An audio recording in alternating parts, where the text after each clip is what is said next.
And welcome everybody once again to Retirement Unscripted, which is just a series of conversations we love to have about that period of life where we talk about the design of life through a lens or through a filter of creativity and freedom and insight.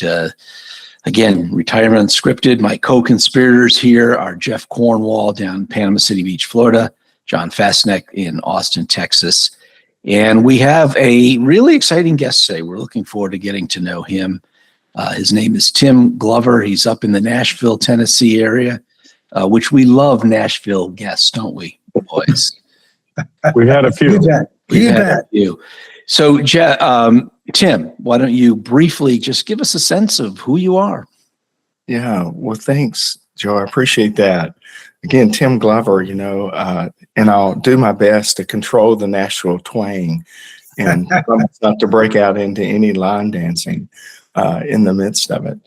But yeah, Timm Glover, native of Middle Tennessee. My wife and I, Sue, been married for 36 years, and kind of the newest, title I wear is Papa G with 2 granddaughters. So I spend much of my time doing whatever those little girls want to get into in terms of play and things of that nature. And so, yeah, this is home for me. I moved back after spending close to 25 years in an executive leadership role of mission integration within Ascension. And so, here I am now, just exploring these latter parts of life. And then in some of my spare time, I provide spiritual direction to individuals and still do some tinkering around what we call leadership formation in some different sister healthcare systems. And so other than that, it's also a lot about planning where to travel to next or where to spend a long weekend trip to get away. And so tried to do a little pickleball, but then did a little knee surgeries after that. I think coming out of healthcare, I think that's the new means of income from orthopedic surgeons. It's no longer the small step ladders. It's the pickleball court. So anyway. They've just diversified. They've added more opportunities. Exactly. So we really look forward to having, including you in our little conversation here today. So I'll start with a conversation I had this morning with someone who had told me that they were failing at retirement. And I thought that was a fascinating statement. I'd like to throw that right out here into the middle of our circle today and say, first of all, what do you think about that statement? And is it possible to fail at retirement? I told him no, but I'd love to hear what you guys think. I'll jump in. There was a headline back in the 60s, maybe 70s, and it was in one of the business magazines. And it was a picture of Lee Iacocca, and the headline was "Why I Failed Retirement." Oh, wow. And we actually used that article in a class I taught at Belmont. A team taught a class there with a theologian, and we kind of looked at the theological underpinnings of being an entrepreneur and a business owner, and it was a fun upper level class for our students. That article got probably as much or more discussion than anything else we used every semester. And we didn't tell the students what the end of the story was, but they figured it out pretty quickly. And the end of the story was that Lee Iacocca had defined himself by what he did.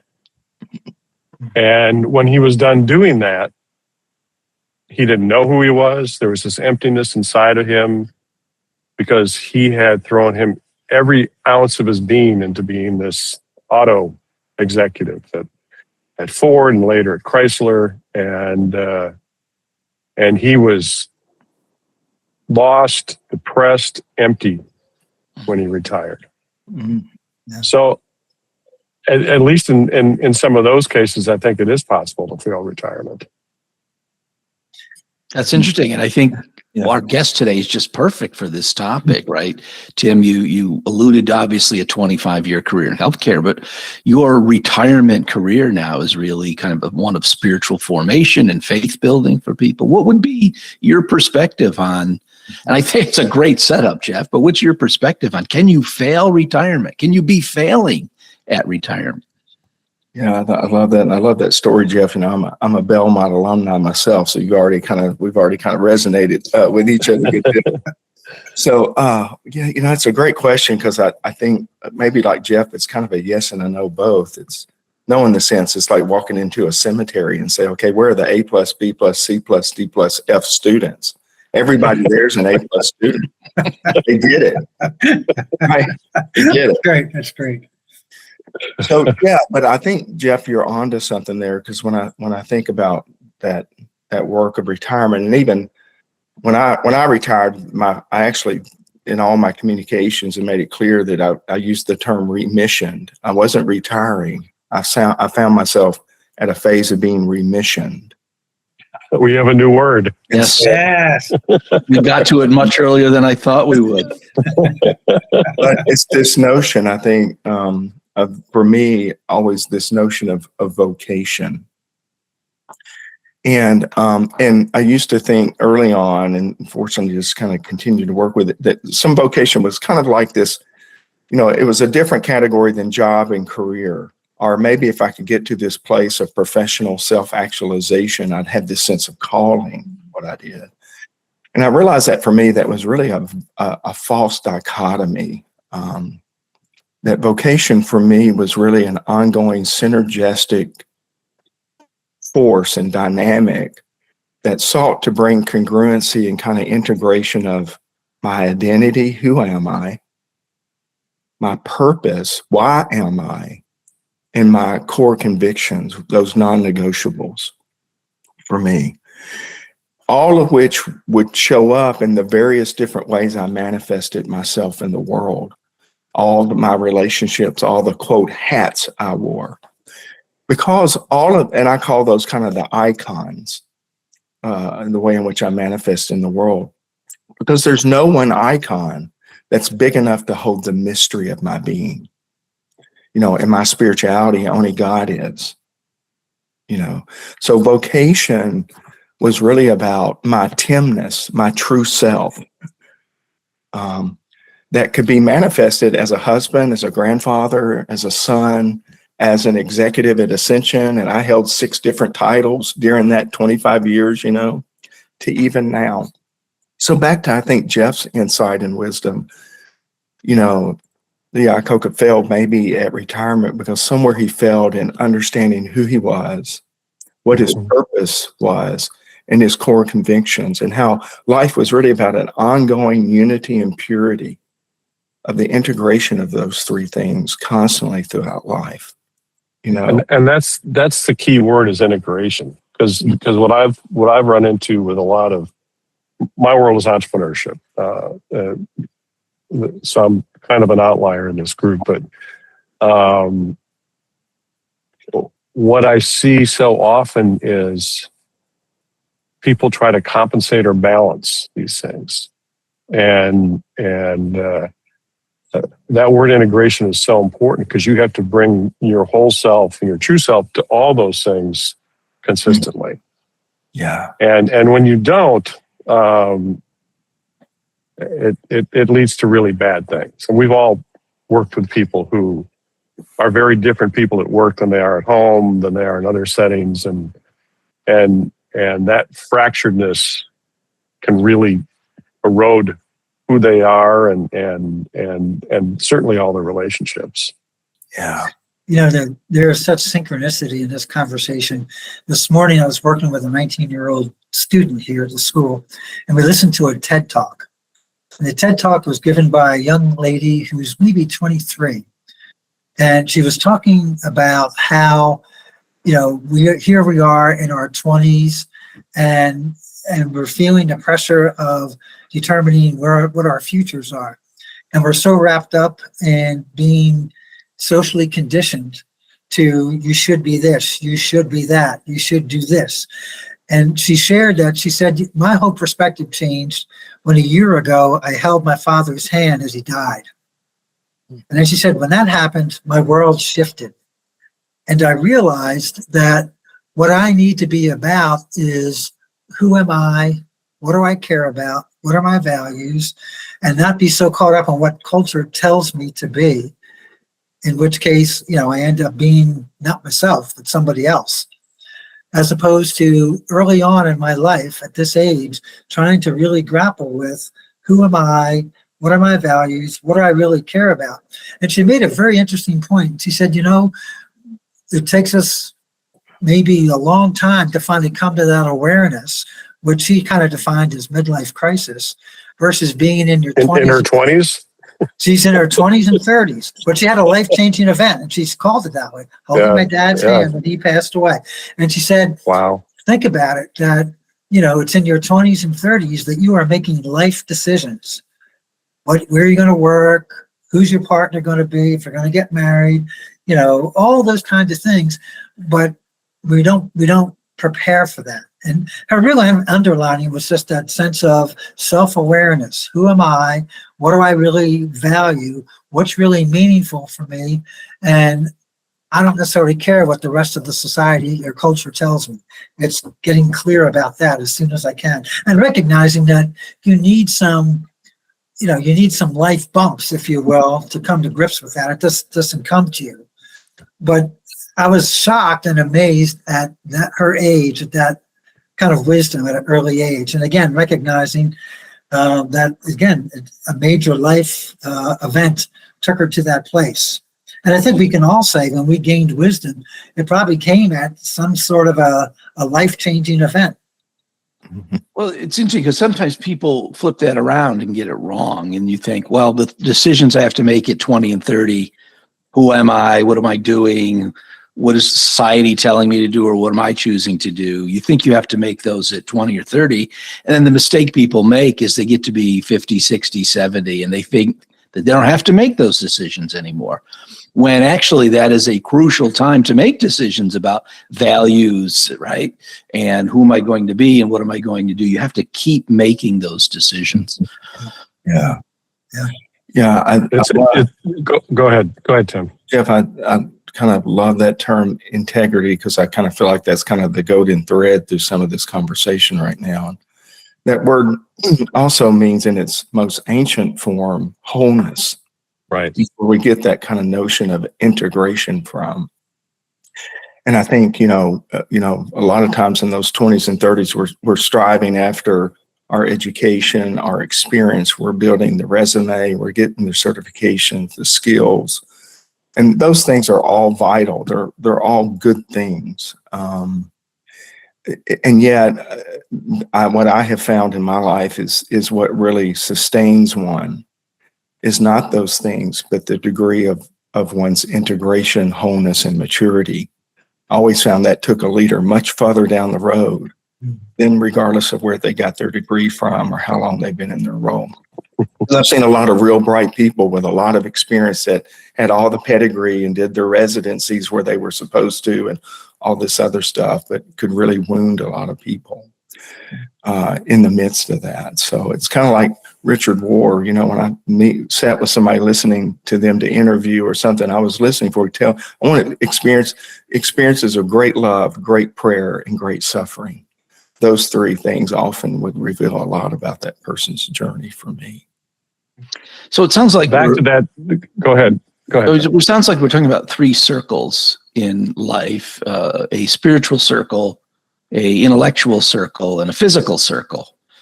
And we spend a lot of time when we're younger worrying about the intellectual circle. What is our knowledge? What are our skills? And then the physical circle, which is what is our accomplishments? What are our actions? What are our trophies, so to speak? And then the lack of integration or the lack of wholeness comes because perhaps too late or not at all, we don't worry about that third circle is what are my values? What's my spirit? Yeah. Where am I coming from there? So I think maybe we're stumbling on a great model for a way to think about this stage of life, not only every stage of life, but particularly this stage of life that we love to talk about, which is that spiritual dimension and nurturing that as well. That's obviously the Lee Iacocca story. Did not spend time in that particular domain, spent it more in the intellectual and probably the physical. And so it's possible, as to our original question, yes, it's possible to fail at retirement if you're not well integrated in those three areas. But I also wonder, is it really failure or is it recognition that there's something more? I mean, I guess I'm kind of the belief that we always have the opportunity to start again. I think we need to be aware of that. And I guess maybe you need to feel some pain to kind of move you off of the comfort zone. So I wonder about, is it failing or is it coming to a realization maybe later in life than you'd like it to be? But we always have I guess I think of it like Easter. I had this intuition over this past week that, in any problem that we have, resurrection is built into it. So with any problem, there's a solution, if you will, called resurrection. But you gotta be aware of it. You gotta work for it. You may have to struggle for it.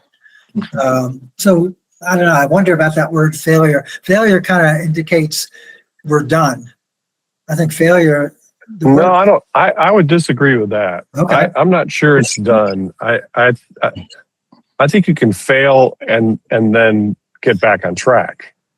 And I was talking to my physician down here, and I told him where I lived, and Tim, I live in a 55 and up community down here in Panama City Beach. And you have a bunch of those up in the Nashville area now too. And he said, and I've talked to several other people who their doctors have said right away, be careful, because we're seeing a lot of alcohol abuse and even alcoholism because people are just lost and empty and just basically self-medicate the fact that they're no longer happy and fulfilled and feel like they have a purpose. I agree with you, John. I think those people can find a path back to a better integrated life. But at that moment, I would argue that they're failing. But it's so easy to reconcile, isn't it? I mean, you can fail, but there's nothing that's irreconcilable. Right. You can fail, but then there's as long as we have enough time. To use John's term, there's an opportunity to resurrect, or in Tim's word, to remission. Yeah, absolutely. As long as we have enough time. That's the tricky part at this point in life is, the game clock is winding down. Yeah. And, I think it's, yeah, go ahead. No. Please. No, I apologize. I interrupted there. You said the clock's winding down.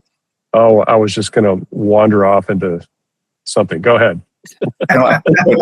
We like wandering. Yeah, I wander too much. I listened to a couple of these tape back, and I went, God, I wander a lot. So I'm going to have a sip. I'm going to have a sip of water and let you talk, Tim. All right. Cheers. I think what strikes me is as we're talking, on one hand,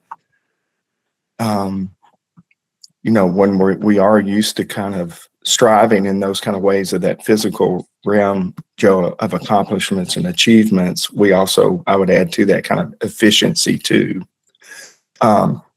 We do, I think, kind of measure things according to success or failure. Whereas I think as you move in that spiritual realm around this notion of integrity and integration or wholeness, we measure things according to faithfulness. It's like that old rabbi, Zuzah, when Rabbi Zuzah said, when he dies and appears before the Holy One will not say, why were you not Moses? He'll ask me, why were you not Zuzah? And Parker Palmer makes good use of that story. And so I think that not that those two have to be in, I think they can both be there together. As long as one doesn't confuse the means with the end, the means with the end. And I think that's the spiritual notion, is that one's destiny, one's purpose, one's very why of existence, in my tradition would say would be to be, made by love, for love, with love. And so that's the destiny. And so what would you say to a 25-year-old? What would you say to a 25-year-old to help them understand what that really means? Because they're bombarded by a culture that measures success by stuff and titles, and now awareness, and I guess you'd call it fame through social media and things like that. How would you guide a 25-year-old who is struggling with the truth that you're saying, with the reality of what culture is pushing on them? Yeah, when I meet with folks now, and used to, because my background too is a pastoral psychotherapist and marriage and family therapist, and so that's a little bit of my background too, even before kind of getting into executive leadership and stuff. So nowadays, what I do really is invite persons to really explore what are those really deep beliefs they hold about themselves, to really spend time with the question,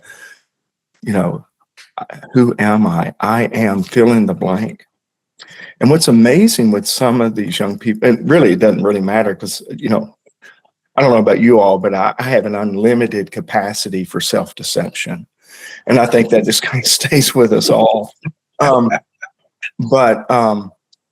But it's amazing that one of the first things they begin to discover as they start kind of creating that list is how many of those lists are really lies.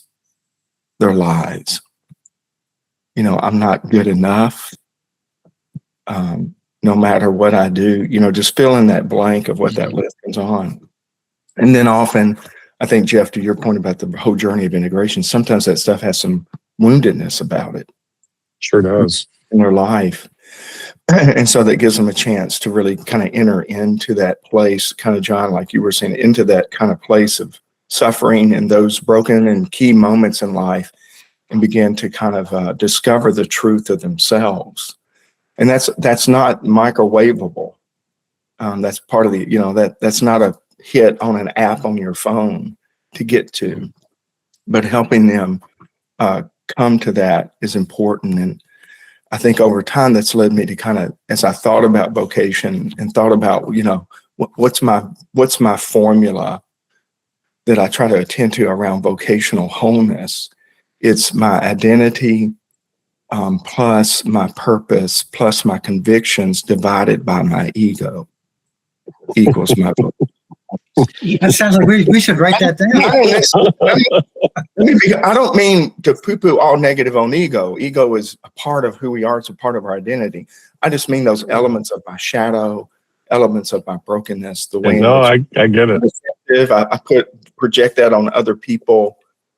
That's what I mean. So I would invite our listeners at this point to rewind the discussion about 3.5 minutes. And instead of saying, what would you say to a 25-year-old?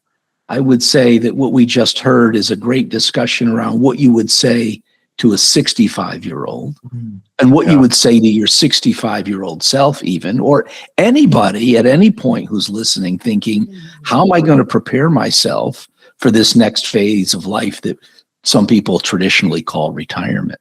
Because I think it's the same conversation. And of course, the great fortune for a 25-year-old is to learn it 40 years in advance of when they really need to think about it, or they're in danger of living in some community or being somewhere in their life where they turn to alcohol to fill the hole. Yeah, I would have loved to have you guys when I was like 22, 23 entering in and having this kind of forum. Yeah, it would have been, it'd have saved a lot of heartache. Well, we're very grateful to you too. I mean, as we continue talking, that this helps us expand our audience, quite frankly, because we would love to have a younger generation listen to this conversation. And we've had great conversations in the past with people in their mid-40s. So thank you for, your insight in that area. So what would you say to a 65-year-old? it wouldn't be much different, quite frankly. Yeah. And it would be to help them shift that focus from these notions of icons, shift themselves first from away from defining themselves through the context of a given relationship or a given title or role or career, those kind of things. Coming back really again kind of to our initial kind of the article, Leah Koch, is to begin with who am I? Who am I really? How and who is the who that I have discovered over this journey of life, and who am I being called to still become? Those in other words, realize that there's still so much mystery of oneself to discover. There's still a lot of the unknown there, and to open into that some. I think so. I think the big challenge is the same culture that puts pressure on the 25-year-old is putting pressure on the 65-year-old. And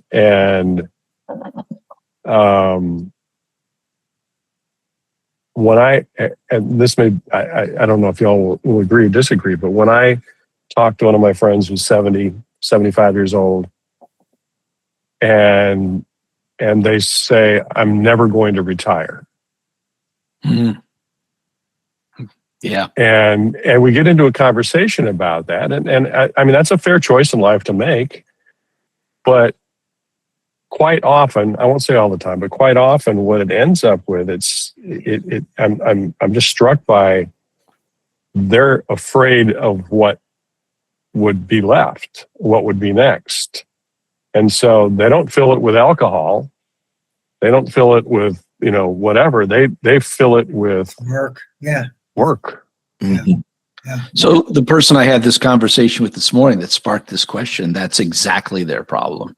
They thought they were failing because they just filled it with another big job that they took or another thing that they kept working at and doing. So I think I would agree with that, Jeff. I think that's a really good insight. Yeah, I think, it's interesting, Jeff. The name I guess I'd use for what your name for me is when I retired. And one of the things I really came to have to address, and I chose to kind of go at it by going through what's called the ignition exercises. I had to come to terms with my attachments. Whatever it was, even no matter how small or minute, that I was placing identity, worth, value, security, meaning in, I had to kind of start coming to grips with that a bit. Even if it was something as silly as looking at how many suits I had hanging in my closet, and I'm only going to need one in the coffin. Why do I got all those? Quite honestly, and books on the bookshelf, and just all that kind of stuff. That I used to kind of, again, not necessarily. I'm not saying that's bad. It was just, but again, it's the means, not the end. Yeah. Right. And I had kind of confused that. And so I think, Jeff, to your point, it's like, yeah. And could I have done this kind of work when I was 25, 30, 40? I don't know. Maybe like in the Jewish scriptures, you couldn't read Ecclesiastes until you were like over 35. Right. So, I mean, some of this stuff, the 25s may look at us and say, what are you old farts talking about? I mean, and this resonates with me. So we may have to have some lived experience under us before we I think so. I think so. Go there, And maybe it's okay. Again, in our achievement culture, we try to tell people, have this conversation with yourself at 25, but maybe the natural order of things is to actually struggle with it in your late 50s, 60s, and 70s. That's how it's supposed to There we go, rushing things again. We're always rushing things. But that's really too. true. That's really true.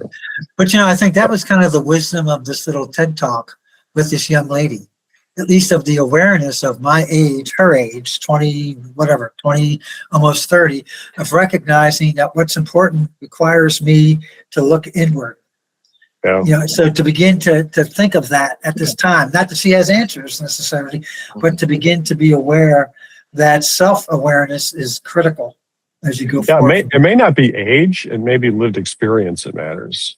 And so, she had an event at 29 years old, that A life-changing was event. transformative. Yeah, transformative for her. Yeah. And for me, when Tim, I got cancer after I retired, and that was kind of my wake up call. When I was 65 years old, it was. We all kind of come to those points at different times, and I think maybe it's just helping people prepare for the moment when they reach that, to embrace it and understand, it's an opportunity to really redefine what matters and where you're going. Yeah, and I think one of the things maybe we're not, just to give a name to some of the other undercurrent through this beautiful conversation, is part of that wake up. I think in some traditions, the spiritual ancients would refer to that part of what folks are beginning to kind of reconnect to is what would they refer to is their interior life. Right. Interior life, or the heart. Right. Of whatever that different traditions would name that part of themselves that becomes like, oh, there's my true north. So how do I return to that kind of homing device and consider those things? Yeah. So is this the gift of this stage of life, is to be given an interior life? Could we look at this as a time where we take this very nice gift that we didn't have, or we didn't think we had time for back when we were younger, and say, wow, what a great opportunity to build into what we would traditionally, again, call retirement, and call it an interior life that we never had the luck. It's a luxury that we never could afford in our own minds in the past. But I think that's absolutely true. But I think there's a preparation that needs to happen so you're ready when that happens. And I, I retired from being a college professor in my last part of my life, and I was, even though I taught in a college of business, I was so sad at how vocational college and university education had become. It's all about getting the right internship and getting the right job and getting the right professor, and they just skate through without thinking all the things about a college life that I think are the most meaningful. I mean, I think back to where I drew from during my tough times in life, in terms of my early life and college life and all of that. I mean, I didn't go back to an accounting lecture to get wisdom about how to handle things, even in business. It was a religion class I took. It was an English class I took. It was a philosophy class I took that helped me understand how to think at a much bigger and higher level, which I think is exactly what you guys are talking about. Yeah. And so I think what's sad is I don't think we're preparing as well as we used to, a generation, to be ready for when those things happen, whether they're at 29 or 65 or 85. Mm-hmm. Yeah. I'm reflecting on what you're saying, Jeff. I got a political science degree, which in effect was liberal arts. And at the time, it was kind of like, okay, what are you going to do with that? But now, as in the latter part of life, looking back, like you say, what a wonderful preparation. Absolutely. What an absolutely wonderful preparation to be thinking more broadly, to have some values based in terms of that educational experience. So you're right. We tend to become much more mechanistic in our educational process. Yep, absolutely. Yeah. I got a lot of eye rolls from my advisees when I told them to make the most of their liberal arts requirements, and that they would probably matter more at many points in life than anything I could teach them in a business class. And I'd get the eye rolls, but hopefully a few of those students tuck that away, and hopefully it'll come back to them at some point, because it's true. Yeah. Yeah, because, in this kind of modern day and culture, right, we really have stripped from human culture all those kind of rites of passage. Mm-hmm. And those were already designed to help one go deep into one's own humanity and what it means to be a human person, right? Yep. And I think, Jeff, to your insights about why should you take this course on literature? Why should you take philosophy? Because it makes you explore yourself, your own humanity and the humanity of others, right? To give you a much broader and deeper appreciation and reverence for humanity of others and yourself. But instead, like you said, now it's real different, right? In some ways, we've let kind of the all things of capitalism kind of describe that pathway, that this is your functionary, this is your function, and that function has this value. That value is worth that unit of work, and that unit of work is this value, and this is how you get to go up through there. Again, the means and the ends. Nothing wrong with capitalism per se or any economic, but we've moved the human person, right? Work no longer serves me; I serve work. Yeah. I mean, you go back to Adam Smith and the father of all of this stuff in capitalism, and he was adamant that capitalism can't work unless you have a moral society. Right. Yeah. And I fear we've lost some of our footing when it comes to that. Yeah. So we warn not only the younger generation, but also let's not forget that all of us at any age are susceptible to this very same virus. Yep. Right. What a great spectrum of ideas and insight for everybody who might be listening. We're just delighted. Tim, we're so grateful to you to be part of this conversation today and to give us the benefit of your insights and your wisdom and your time.